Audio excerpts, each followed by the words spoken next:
అన్నిటికీ తెగించి రాజకీయాల్లోకి వచ్చానంటున్న డిప్యూటీ సీఎం పవన్ కళ్యాణ్ పాలనలో స్పీడ్ పెంచుతున్నారు. ఇక హనీమూన్ పీరియడ్ అయిపోయిందంటున్న ఆయన సంక్రాంతి తర్వాత స్పీడ్ పెంచనున్నారు. ప్రజలకు మరింత చేరువయ్యేందుకు క్షేత్రస్థాయి పర్యటనలకు రెడీ అవుతున్నారు. ప్రజల వద్దకి తన క్యాంపు కార్యాలయం తీసుకెళ్తారంటూ కొత్త ట్రెండ్కి తెరలేపే పనిలో పడ్డారు. ప్రజలను నేరుగా కలుసుకుని వారి సమస్యలను పరిష్కరించే దిశగా అడుగులు వేస్తున్నారు. పిఠాపురం ప్రజల నమ్మకాన్ని నిలబెట్టుకోలేకపోతే తనను ఓడించమని ఆయన ఇచ్చిన పిలుపు హాట్ టాపిక్ గా మారింది. నా కష్టాలు తెలియదని చెప్పకండి, ఎవరు నా కష్టాలు తెలుసు. అందుకే నిన్న ఎందుకు తగ్గి మాట్లాడతానంటే కష్టాలు తెలిసిన వాడిని కాబట్టి నాకు అధికారం అలంకారం కాదు, అధికారం బాధ్యత నాకు.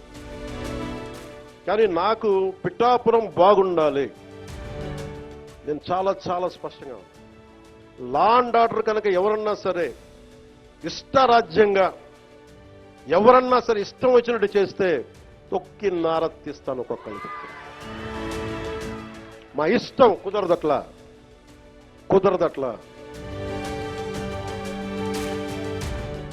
ఇది చాలా చాలా జాగ్రత్తగా ఉండాలి.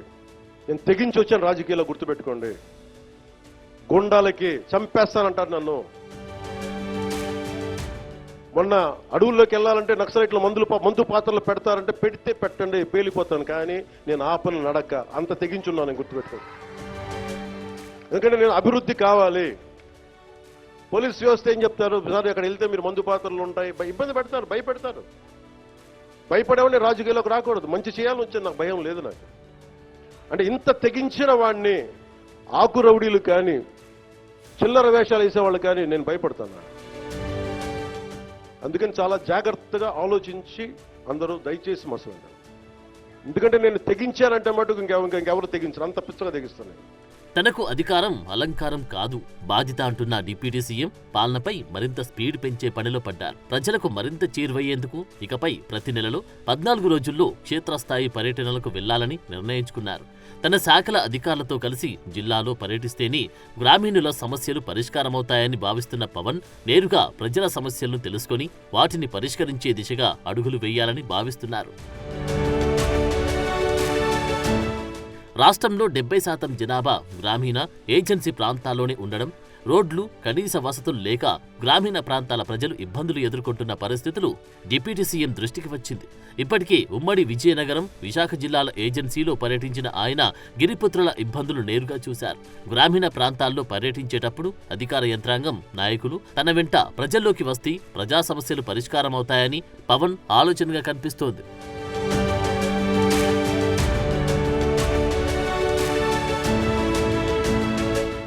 సంక్రాంతి తర్వాత జిల్లాల పర్యటనలకు పవన్ కళ్యాణ్ ముహూర్తం ఫిక్స్ చేసుకున్నట్లు తెలుస్తోంది. పర్యటనలు ఎలాంటి ఆర్భాటాలు లేకుండా టెట్లోనే ఉంటానంటున్న ఆయన తొలి పర్యటన పిఠాపురం నియోజకవర్గం నుంచి మొదలు పెడతారంట. తొలుత తన నియోజకవర్గంలో తిరిగిన తర్వాత మిగిలిన నియోజకవర్గాల్లో పర్యటనలు ఉంటాయని జనసేన వర్గాలు చెబుతున్నాయి. జిల్లాల పర్యటనలపై తన శాఖలకు సంబంధించిన అధికారులకు డిప్యూటీ సీఎం క్లారిటీ ఇచ్చినట్లు సమాచారం.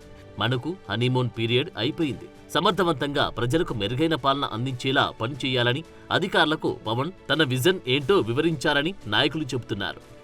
హనీమూన్ పీరియడ్ అయిపోయింది అందరికీ, నాతో సహా. నాకు కూడా ఇంక లెర్నింగ్ కూర్చోబెట్టి రివ్యూస్ అని వదిలేశాను. నేను నుంచో చోట రివ్యూ చేస్తాను, అవసరమైన చోట నిలబడతాం. కానీ రాష్ట్రం అంతా తిరుగుతాం, మన పిఠాపురంతో మొదలు పెట్టుకొని. మీరు నన్ను నమ్మి గెలిపించారు, మీరు నన్ను, నేను మీకు నిలబడతాను, గుర్తుపెట్టుకోండి. మీరు నాకు ప్రోగ్రెస్ ఇవ్వండి, నాకు నేను మళ్ళీ పని చేసే ఓట్లు అడుగుతాను. కానీ ఈ లోపల మటుకు నాకు మీరు జేజేలు కొట్టండి, ఆటోగ్రాఫ్లో నేను ఇవ్వకపోవచ్చేమో, కానీ మీకు పని అయితే ఒళ్ళు ఉంచి పనిచేస్తాను. మీరు మొత్తం 5 సంవత్సరాల పాలన అయిన తర్వాత ఇంకొకసారి ఇతనికి ఎమ్మెల్యేగా అవకాశం వచ్చింది ఇవ్వండి. లేదు నువ్వు మాకు నచ్చలేదు వదిలేయండి. మీరు నేను అంత నిక్కచ్చిగా ఉన్నాను, నాతోటి నేను అంత నిక్కచ్చిగా ఉన్నాను. అందుకని నేను చాలా చాలా స్పష్టంగా ఉన్నాను. 15 ఏళ్ల తక్కువ కాకుండా అలయన్స్ ఉండాలని మనస్ఫూర్తిగా నేను ఆ శక్తిపీఠాన్ని ఆనేసి చెప్తా ఉన్నా. కానీ అధికార యంత్రాంగం నాకు మీ సహకారం కావాలి. ఓవైపు అధికారులకు సూచనలతో పాటు పనితీరు మార్చుకోవాలనే విధంగా పవన్ గట్టి మెసేజ్ ఇచ్చారంట. గత ప్రభుత్వంలో వ్యవహరించినట్లు కాకుండా ప్రజలకు చేరువవ్వాలని చెబుతున్నారంట. గతమంతా మర్చిపోదామని, తన మన భేదం లేకుండా సుపరిపాలన అందించేలా చూడాలని అధికారులకు దిశానిర్దేశం చేసినట్లు తెలుస్తోంది. అలా కాకుండా వ్యవహరిస్తే ఎవరిని ఉపేక్షించేది లేదని హెచ్చరించారట. తన నుంచి అధికారులకు ఎలాంటి అప్లికేషన్లు ఉండవని, ప్రజా సమస్యల పరిష్కారమే తన ఎజెండా అని స్పష్టం చేశారంట. శాంతి భద్రతల విషయంలో పోలీసు యంత్రాంగానికి కూడా గట్టిగా వ్యవహరించాలని, యంత్రాంగానికి తన అండ ఎప్పుడూ ఉంటుందని భరోసా ఇచ్చినట్లు చెబుతున్నారు. తాజాగా పిఠాపురం సభలో అదే స్పష్టం చేశారు. నేను గవర్నమెంట్ ఎంప్లాయ్ కొడుకునే, లేట్ గవర్నమెంట్ ఎంప్లాయ్ కొడుకుని నేను. కష్టాలు నాకు తెలుసు. జీతాలు రాకపోతే స్కూల్లో నుంచి బయటికి పంపించేసిన సంఘటనలు కూడా ఉన్నాయి. నాకు అవి తెలుసు. నాకు కరెక్ట్గా కూర్చోబెట్టి 1వ తారీఖు జీతాలు రావు, 7కో 8కో వస్తే స్కూల్ నుంచి పంపించేసేవాళ్ళు నన్ను. అవి కూడా చాలా సందర్భాలు జరిగినాయి. నా కష్టాలు తెలియదని చెప్పకండి ఎవరు, నా కష్టాలు తెలుసు. అందుకే నిన్న ఎందుకు తగ్గి మాట్లాడతానంటే కష్టాలు తెలిసిన వాడిని కాబట్టి. నాకు అధికారం అలంకారం కాదు, అధికారం బాధ్యత నాకు. కానీ నాకు పిఠాపురం బాగుండాలి. నేను చాలా చాలా స్పష్టంగా ఉన్నాను. లా అండ్ ఆర్డర్ కనుక ఎవరన్నా సరే ఇష్టరాజ్యంగా ఎవరన్నా సరే ఇష్టం వచ్చినట్టు చేస్తే తొక్కి నారత్తిస్తాను ఒక్కొక్కరికి. అధికారులతో పాటు పార్టీ నాయకులకు కూడా పవన్ డైరెక్షన్ ఇచ్చినట్లు చెబుతున్నారు. కూటమి పార్టీలోని నాయకులు కలుపుకొని ప్రతి గ్రామానికి వెళ్లి ప్రజల్లో ఉండేలా ప్రణాళిక రూపొందించుకోవాలని నాయకులకు పవన్ సూచనలు చేసినట్లు సమాచారం. నియోజకవర్గాల పర్యటనలతో పార్టీని కూడా ప్రజల్లోకి తీసుకెళ్లే ప్లాన్లో పవన్ ఉన్నారట.